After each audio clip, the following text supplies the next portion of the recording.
akamaro k'ubutumwa bw'ubugorozi n'ivugurura bwaje bukenewe rwose buwembura imitima yari yarabye bugakiza imibiri yamunzwe n'indwara.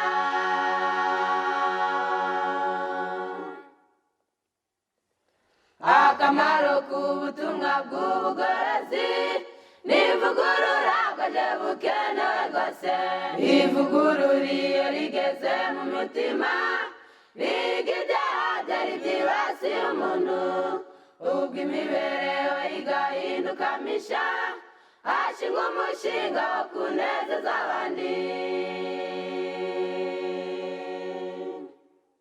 Dushimye Imana cyane yakomeje guhagarara ku bugingo bwacu yaraturinze iduhaye n'uyu mwanya wo kwigana ijambo ry'Imana. Mbere yuko dutangira twiga reka dusenge. Data wa twese uhoraho uri mu ijuru turagushimye, tugushimiye imbabazi no kugira neza kwawe kwinshi bikomeje guhagarara ku bugingo bwacu. Tugushimiye umwanya mwiza uduhaye wo kwigana ijambo ryawe.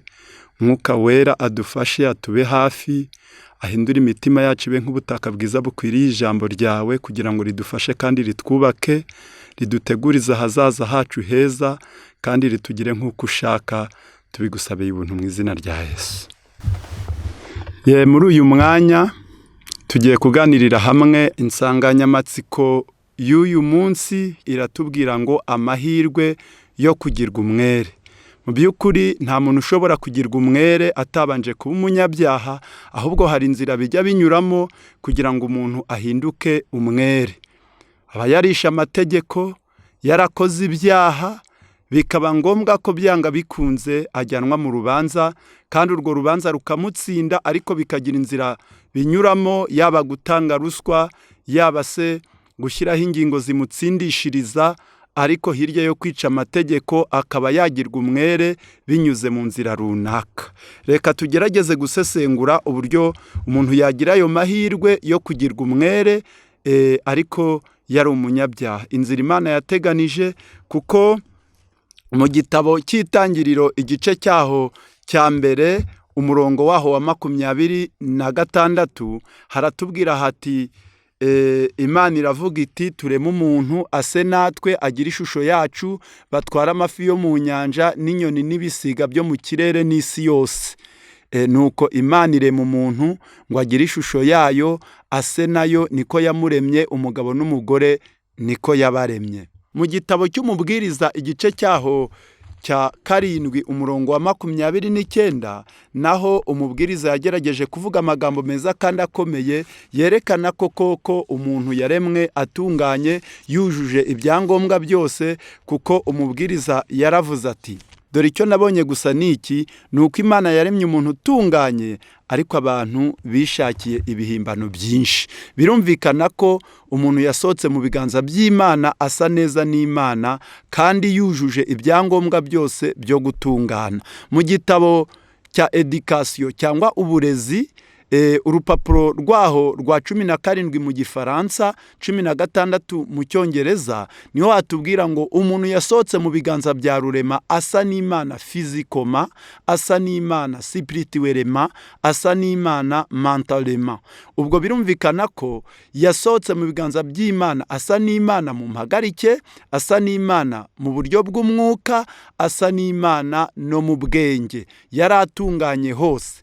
Uko yaje kononekara nibyo dusoma mu gitabo cy'Itangiriro n'ubundi igice cyaho cya 2 guhera ku murongo wa 15 ho hatubwira ko uyu muntu waremwe ku ishusho y'Imana, Imana yamuhaye intekeshanyo, imuha umugabane, iramubwira iti dore ngushyize muri iyi ngobyi ya Edeni, uyirinde, uhingire ibirimo, kandi ku giti cyose cyo muri iyi ngobyi uzajya urya imbuto zacyo uko ushaka, ariko igiti kimenyekanisha icyiza n'ikibi ntukakiryeho, ntukagikoreho, kuko umunsi wakiriyeho no gupfa uzapfa. Ntibyatinze inzoka yarushaga uburiganya inyamaswa zose zo mu ishyamba Uwiteka Imana yaremye, nuko iraza ibaza uwo muntu cyangwa se ibaza umugore iti ni koko Imana yavuze ko mutazarya ku mbuto zose zo muri iyi ngobyi? Umugore arayihakanira ati reka, Imana yatwemereye kuziryaho, ahubwo itubuza igiti kimenyekanisha icyiza n'ikibi. Nicyo yatubwiye iti ntimuzakiryeho, ntimuzagikoreho, kuko umunsi mwakiriyeho no gupfa muzapfa. Rero ikibazo cyabaye aha ni uko Satani yabashutse araboshya, basoroma kuri cya giti Imana yababujije ko batazaryaho. Bamaze kugisoroma barya imbuto zacyo, amaso yabo arahweza, bamenya ko bambaye ubusa, biremera ubucocero. Aho ni itangiriro guhera ku gice cya gatatu, utangiriye ku murongo wa mbere. Aho niho Adamu yakuye kononekara gukomeye, aho niho Adamu yacumuriye maze ahura n'ishyano rikomeye. Mu gitabo cy'intambara ikomeye ho hatubwira neza ko Adamu atari we wacumuye, ahubwo hacumuye inyoko muntu.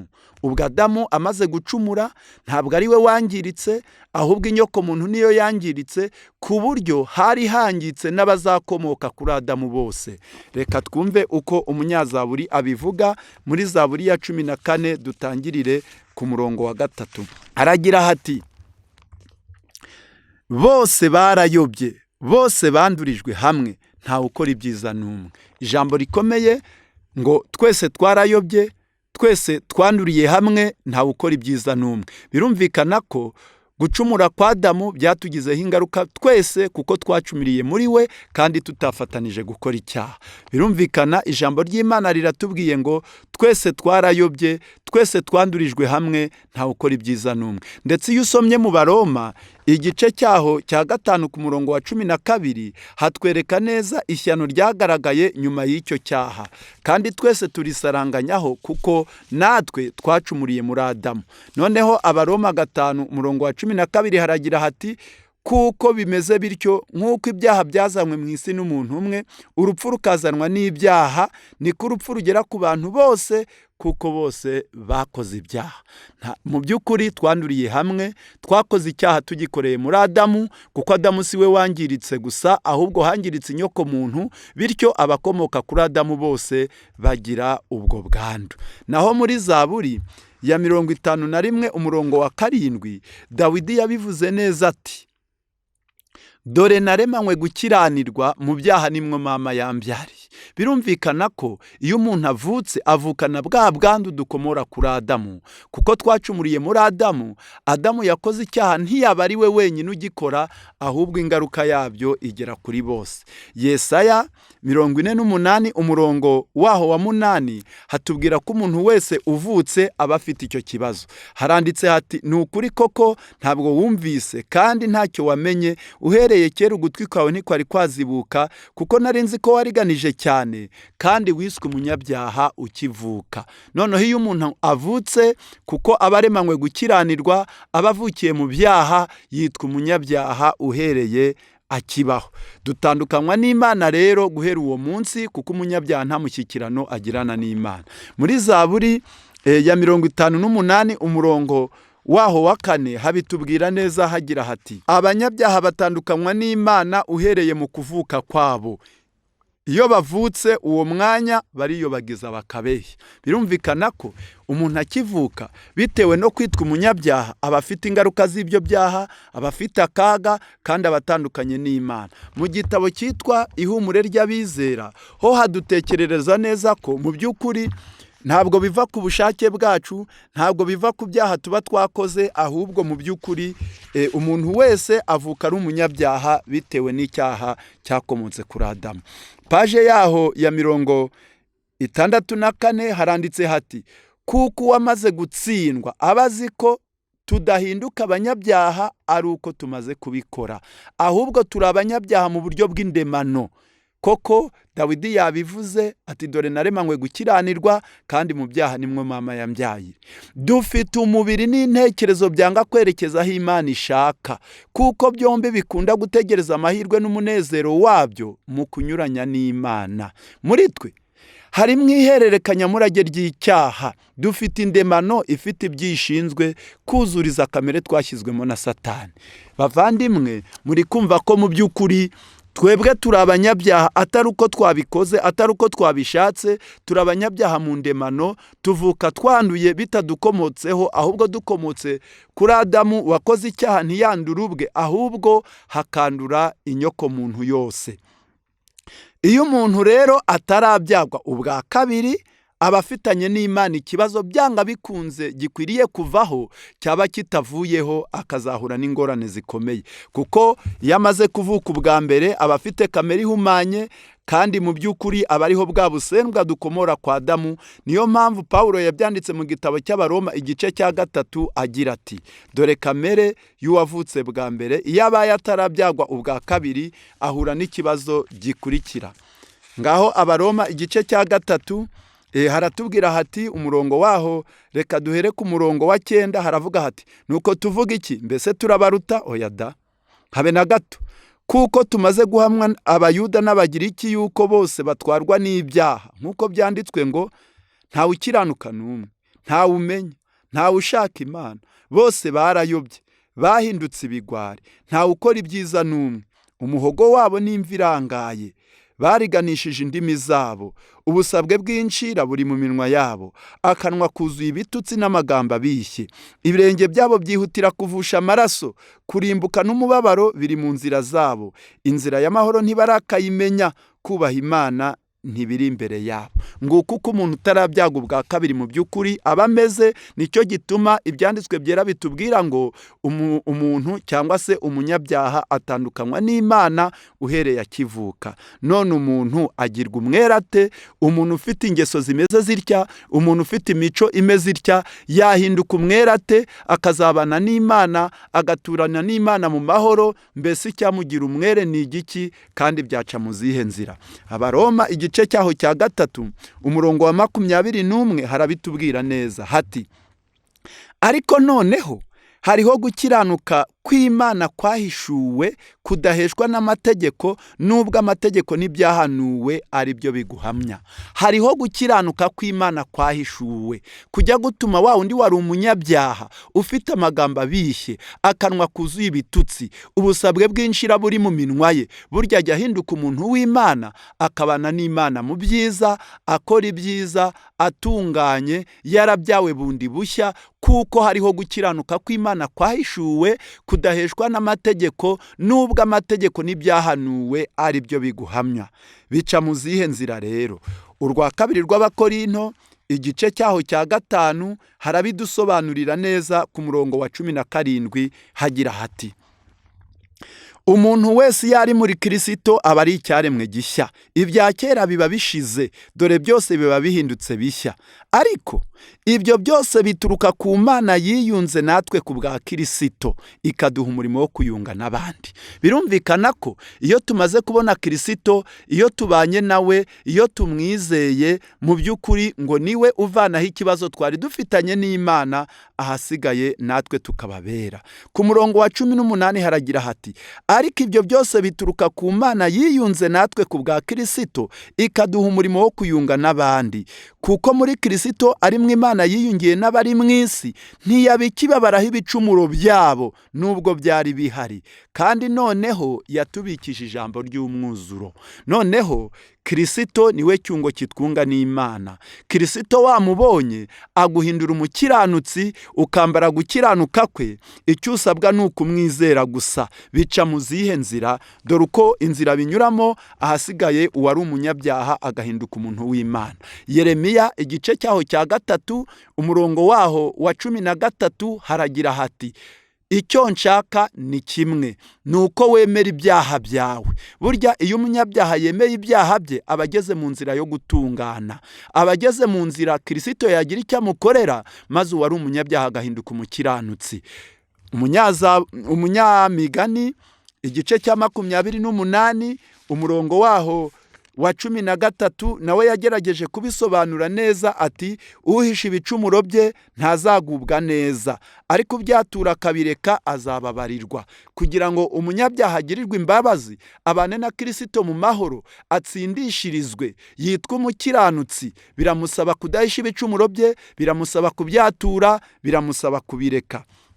Noneho iyo niyo nzira nziza umunyabyaha ashobora kunyuramo, maze agahuza n'Imana, maze akabana na Yesu mu mahoro. Kandi inzira binyuramo irasobanutse neza. Iyo dusomye mu gitabo cy'uwifuzwa mu bihe byose, igifaransa turasoma byibura kuri paje y'158, ni icyigisho cya 17 kitubwira ibya Nikodemu. Haratubwira amagambo akurikira. Haranditse hati: tout comme Nicodème, il nous faut consentir à entrer dans la vie au même titre que les premiers des pécheurs.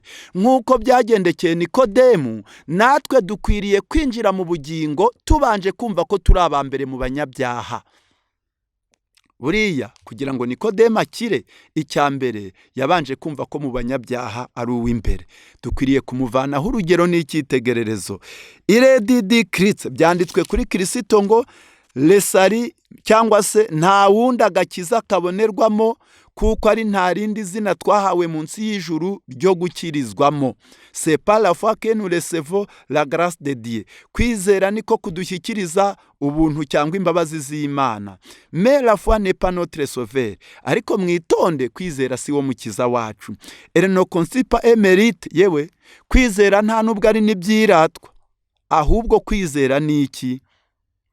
Harakomeje hati: Erene kerame qui saisit le Christ et s'approprie ses mérites qui apporte un remède au péché. Ahubwo kwizera ni ikiganza gisingira Kristo maze kikatuzanira umuti w'ibyaha. Nous ne sommes même incapables de nous repentir sans le secours de l'Esprit de Dieu. Noneho hatabayeho umwuka w'Imana nta muntu n'umwe washobora kwihana. L'Écriture dit au sujet du Christ. Ibyanditswe byera byavuze kuri Kristo biti: Dieu l'a relevé par sa droite comme le prince et le sauveur pour donner à Israël la repentance et le pardon des péchés. Imana yaramuzamuye imushyira iburyo bwayo nk'igikomangoma n'umukiza, kugira ngo aheshe Isirayeli kwihana no kubabarirwa ibyaha. Burya Yesu kugira ngo umuntu yihane aba yabigizemo uruhari, kugira ngo ababarirwe ibyaha niwe uba watanze ubwo buryo, kuko Imana yaramuzamuye imushyira iburyo bwayo nk'igikomangoma n'umukiza, kugira ngo aheshe Isirayeli kwihana ibyaha no kubabarirwa. Hepfo harakomeje hati: la repentance est un don de Christ aussi bien que le pardon. Noneho kwihana ni impano y'Imana kimwe n'imbabazi. Bavandimwe, birumvikana ko nk'uko byagendekeye Nikodemu, natwe niko dukwiriye kumera. Hari intambwe zikomeye zatuma nawe uhinduka umwere. Iya mbere ni ukwemera ibyaha byawe. Yeremiya bivuze neza ngo icyo nshaka ni kimwe, ni uko wemera ibyaha byawe. Intambwe ya kabiri ni ukwicuza iyo mibereho ipfuye, iyo mikorere yagutandukanije n'umukiza wawe. Kwicuza ibyaha byawe. Ikindi cya gatatu, intambwe ya gatatu utera ni ukwihana. Ni ukwihana. Nubwo twabonye ko mu by'ukuri nta muntu washobora kwihana, ahubwo kwihana ari impano y'Imana, ariko niyo ntambwe ya gatatu iterwa. Noneho iya kane ni ukwatura ibyaha byawe, nk'uko Bibiliya imaze kubitubwira ngo uhisha ibicumuro bye ntazagubwa neza, ariko ubyatura akabireka azababarirwa. Noneho intambwe ya nyuma ni ukwizera ko bya byaha byawe bibabariwe. Turagerageza kwihuta mu gitabo cyitwa ubutumwa bwatoranijwe umuzingo wa mbere.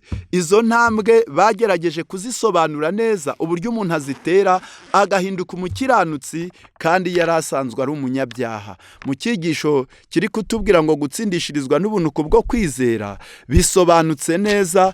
Ni urupapuro rwaho rwa 456 ndetse ndageza na 457. Ni icyigisho cya 62 kiri kuvuga ngo gutsindishirizwa n'ubuntu kubwo kwizera. Haravuze hati: Quand Dieu pardonne à un pécheur, il dispense de subir le châtiment mérite et le traite comme il n'a jamais péché. Haravuze hati: iyo Imana ibabariye umunyabyaha, imukuraho igihano cyari kimuringanirijwe, ikamubara nk'utarigeze akora icyaha. Il reçoit dans sa faveur divine et le justifie à travers le mérite de la justice de Christ.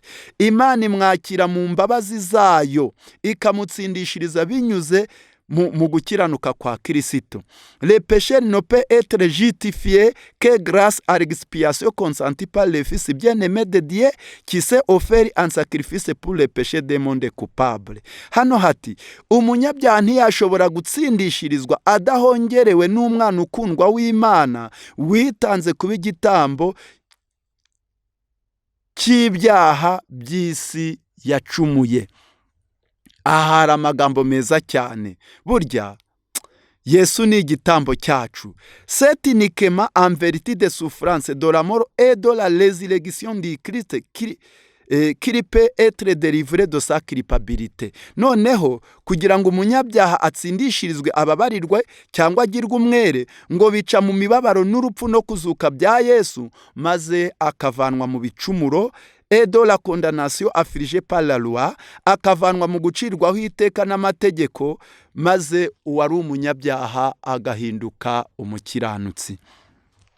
Hakurya haravuze hati plusieurs ont des idées confuses au sujet des premiers pas à faire pour parvenir au salut. Benshi barashijwe ntabwo bajya bamenya intambwe z'ibanze umuntu atera kugira ngo agere ku gakiza. On s'imagine que la repentance est une œuvre que le pécheur doit produire de lui-même avant de s'approcher du Christ. Bajya batekereza ko hari ikintu cyangwa se kwihana ari umurimo umunyabyaha yakagombye kubanza gukora kugira ngo abone kwegera Kristo. Ariko si uko bimeze, ahubwo umunyabyaha aba ameze neza nk'intama yazimiye. Birumvikana ko Yesu nk'umwungeri mukuru niwe ujya gushaka umunyabyaha atabyitayeho. On pense que le pécheur doit d'abord se rendre digne de recevoir les bienfaits de la grâce de Dieu. Hari abatekereza ko hari ibyiza umunyabyaha yakagombye kubanza gukora kugira ngo ubwo buntu bw'Imana bumugereho.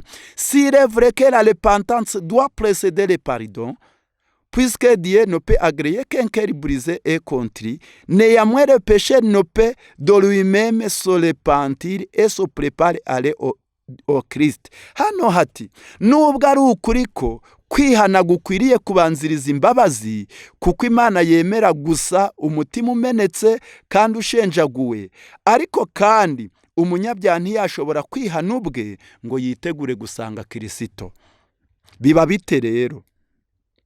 Le pécheur ne peut être pardonné que s'il ne se repent. Umunyabyaha ababarirwa gusa ari uko yihannye, mais la question en décider c'est de savoir si la repentance est une œuvre du pécheur ou le don de Dieu.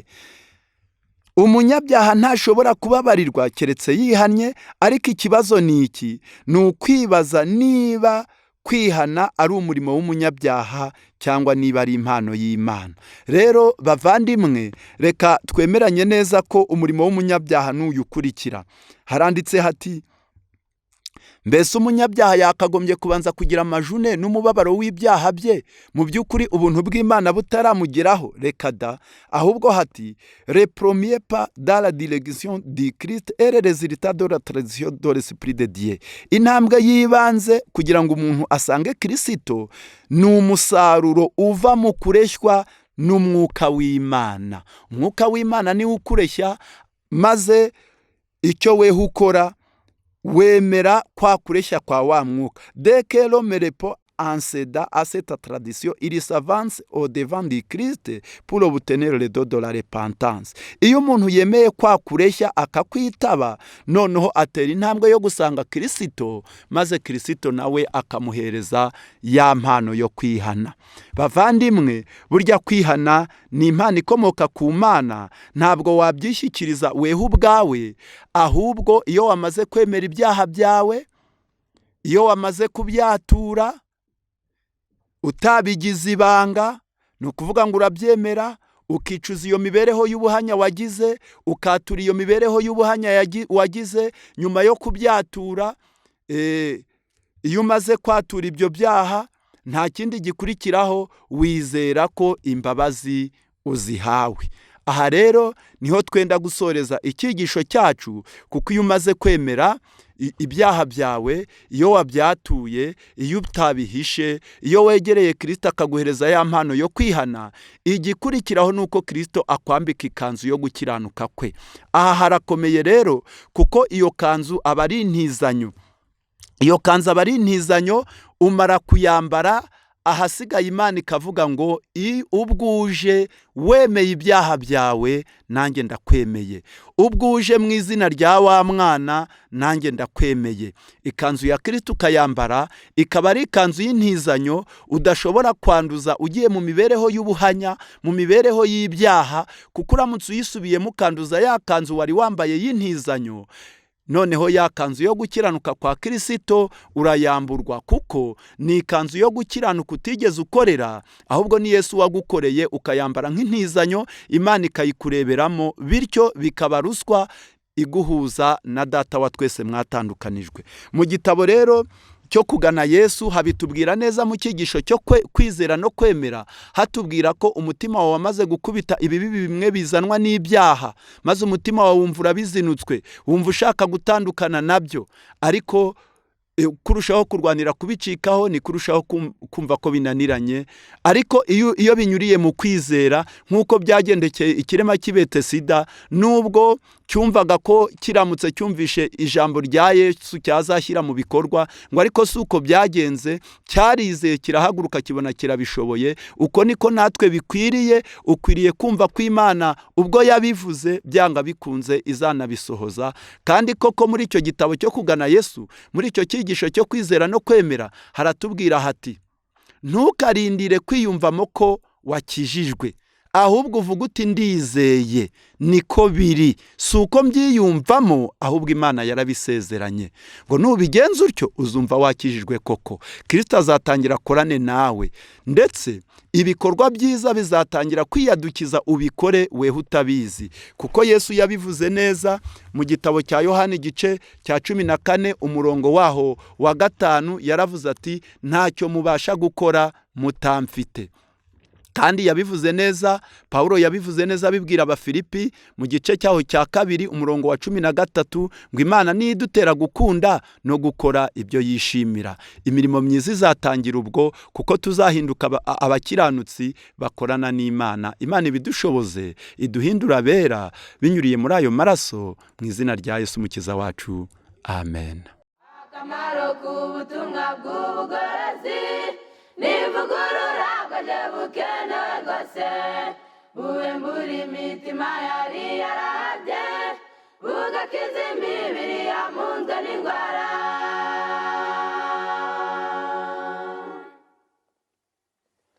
Akamaro k'ubutumwa bw'ubugorozi nivugurura bwaje bukenewe rwose, ivugurura iyo rigeze mu mutima n'ibyaha byari byibasiye umuntu, ubwo imibereho igahinduka misha, hashingwa umushinga wo kunezeza abandi.